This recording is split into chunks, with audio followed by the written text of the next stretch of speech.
Le problème, c'est que les variétés qu'on trouve sur le marché noir, ce sont des variétés qui sont faites pour planer, pour avoir la tête ailleurs.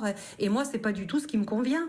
Moi, ce qu'il faut, c'est qu'il y ait un effet anti-inflammatoire très fort. Et sous quelle forme alors vous les prenez, ces cannabinoïdes? Si je suis en crise et qu'à ce moment-là, je peux plus du tout bouger, j'ai plus que la tête qui bouge et je suis complètement paralysée.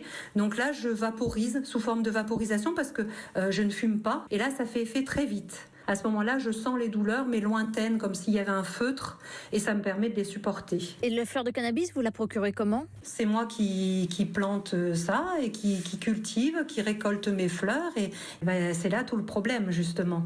Un jour, j'ai vu arriver la gendarmerie.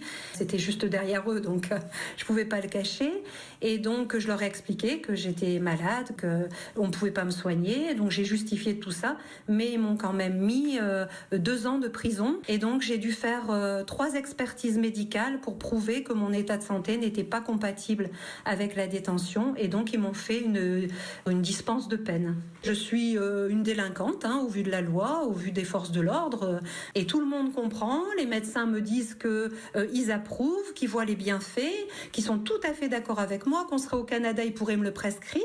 Mais que là, en l'occurrence, ils ne peuvent rien faire pour moi, si ce n'est que de m'encourager à continuer. Est-ce que je peux vous demander quel âge vous avez et quelle est votre situation familiale? J'ai 50 ans et je suis mariée et j'ai 6 enfants. J'ai à peu près une espérance de vie de 7 ans encore. Non, c'est vraiment, pour moi, vraiment, ça a été miraculeux.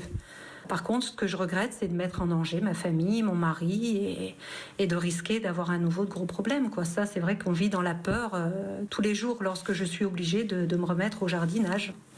Une interview réalisée par la chef du service société, Ève Roger.